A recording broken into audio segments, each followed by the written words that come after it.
আটার কুলচে ছোলে বানালাম। এই হচ্ছে তার মানে ফাইনাল লুক। আপনারা দেখতে থাকুন আমি কিভাবে বানিয়েছি।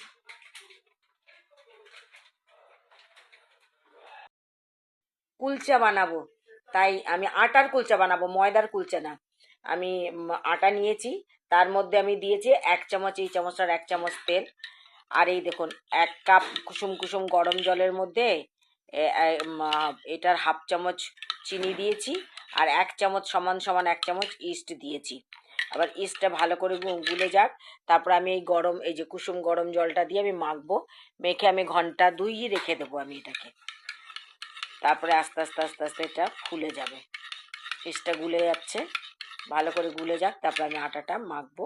আর এই আটাটা না একটু নরম নরমই মাখতে হবে। আটা বা ময়দা যা দিয়েই করবেন একটু নরম নরম মাখতে হবে। তো আমি এখানে আটা দিয়ে করছি, কারণ ময়দাটা খাওয়া ভালো নয়, ওই জন্য আমি আটা দিয়েই করব। আর আমি কুলচা আর আমি দিল্লির ছোলে বানাবো। মটরটাকে সেদ্ধ করে রেখেছি টমেটো পেঁয়াজ আলু দিয়ে, সেটা পরে দেখাবো আপনাদেরকে। ওইটা বাস চাটের মতো বানাবো, ওটাকে আমি আর আর গরম কিছু করব না। ওটাকে ওটার মধ্যে তেঁতুল জল টল দিয়ে চাটের মতো বানাবো।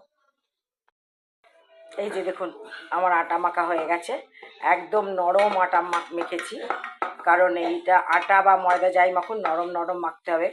এবার আমি এই যে ভেজা টাওয়েলটা দিয়ে এটা আমি ঘন্টা 2 রেখে দেবো।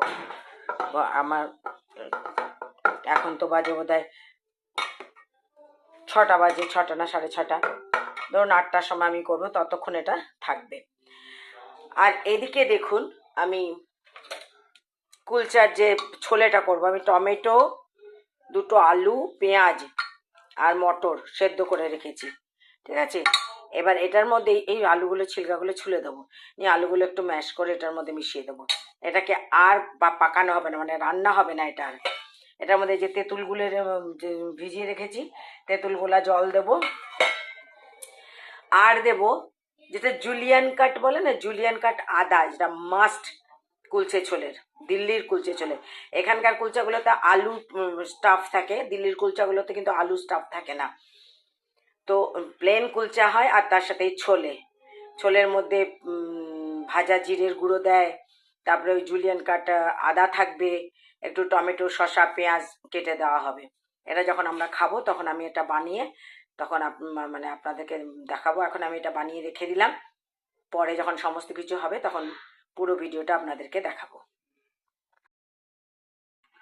ফিরে এলাম 2.5 ঘন্টা বাদে। টাওয়েলটা সরিয়ে আমি এটা দিয়ে এই বাটিটা দিয়ে ঢাকা দিয়েছিলাম। টাওয়েলটা যদিও গরম জলে ভেজানো ছিল, তবুও দেখুন কতটা ফুলে গেছে, কারণ ইস্ট দেওয়া আছে তো গরম রাখতে হবে, নাহলে ফুলবে না। এবার এটাকে আমি আরেকবার ভালো করে হাত দিয়ে মথে নিয়ে তারপরে আমি এটাকে বেলবো। তার আগে এই দেখুন এখানে আমার আলুটাকে ম্যাশ করে নিয়েছি, টমেটোটাকেও ম্যাশ করে নিয়েছি, আর একটা পেঁয়াজ কেটে দিয়েছিলাম সেদ্ধ করবার সময়। এটার মধ্যে তেঁতুলগুলা জল দিয়েছি, আর ভাজা মশলা জিরে ধনে এটা ভেজে সেটা গুঁড়ো করে দিয়েছি। আর আমি এখানে কেটে রেখেছি টমেটো শসা, আর এই যে আদা, একদম পাতলা পাতলা করে আদা, আর ধনে পাতাটা আমি যখন কুলচা বানাবো তার উপরেও দেবো, এবং কুলচার উপরে আমরা ধনে পাতা আর দেবো কালো জিরে। তো আমি আগে এটা ভালো করে আটাটা মথে নিই আবার একবার। দেখুন কুলচাটা আমি বেলে তার উপরে কালো জিরে দিয়ে আর ধনে পাতা দিয়ে করেছি। আর এই গোলাগুলো কিন্তু একটু বড় বড় করতে হবে, কুলচার গোলাগুলো বড় বড় করে, পুরো গোল করলে চলবে না, ঠিক আছে। এবার এটাকে আমি মিডিয়াম আঁচে পাকাবো।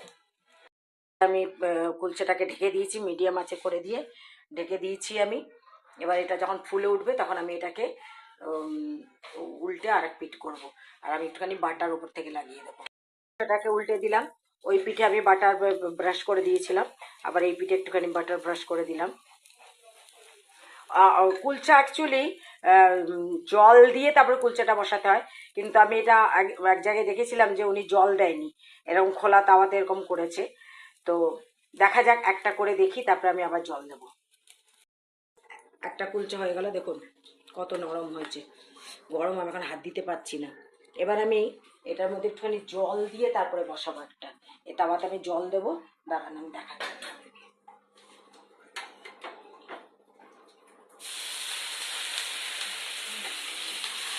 জলটা ফুটে উঠছে। এইবারে এই যে কুলচাটা আমার বেলা আছে, এই কুলচাটা দিয়ে দেবো, দিয়ে এই ঢাকা দিয়ে দিলাম। এবার যতক্ষণে এটা হবে, মানে পুরো জলটা শুকিয়ে যাবে, তখন আমি এটাকে বন্ধ করব। এই দেখুন কুলচা আর এই যে ছোলে, এটা দিল্লির কুলচে ছোলে। ওরা ময়দা দিয়ে করে তাই সাদা সাদা হয়, আমি আটা দিয়ে করেছি তাই সাদা হয়নি। এই হচ্ছে আমার কুলচে ছোলে। জলটা পুরো শুকিয়ে গেছে আর আমি ওপরে বাটার ব্রাশ করে দিয়েছি। এবার এটাকে উল্টে দেবো। এই পিঠটা হয়ে গেছে কুলচা। এবার ওই পিঠটা আর সেঁকে নিয়ে তারপর নামিয়ে দেবো। একটা জল ফুটে উঠলে দিয়ে দিলাম। এবার চাপ ঢাকা দিয়ে আবার ওটা হলে নামাবো কুলচাটা। দ্বিতীয়, এই যে আমার তৃতীয় নাম্বার কুলচা, দেখুন কেমন ফুলছে। জল এখনও আছে, জলটা পুরো শুকিয়ে গেলে তারপর আমি এটা ওপরে আমি বাটার ব্রাশ করে দিয়ে তারপরে আমি এটাকে উল্টাবো। লাস্ট কুলচা। আপনারা দেখে নিয়েছেন আমি কতটুকু আন্দাজে জল দিচ্ছি, মানে একটা কুলচার জন্য হাফ কাপের থেকেও কম জল দিচ্ছি আমি। ওপরে দেখুন বাটার ব্রাশ করে নিয়েছি এই পিঠটা। আর ওই পিঠটা একটুখানি শেখা হয়ে গেলে নামিয়ে দেবো। আমার সব কুলচা হয়ে গেছে। এই যে ছোলে, আপনাদেরকে সমস্ত বলে দিয়েছি কি কি মিশিয়েছি ছোলেতে। কোনো সোমবার দেওয়া দরকার নাই, কোনো ফোড়ন দেওয়ার দরকার নাই। দিল্লিতে এরকমই বানায়। আর কুলচাতেও কোনো কিছু স্টাফ করিনি। পশ্চিমবঙ্গের কুলচা মানে আলু স্টাফ থাকে। আমাদের মানে দিল্লির আমরা যত খেয়েছি, দিল্লিতে কোনো দিন আমরা আলু স্টাফ দেখিনি। ময়দার কুলচা বানাই, কিন্তু আমি আটার কুলচা বানিয়ে আপনাদেরকে দেখালাম।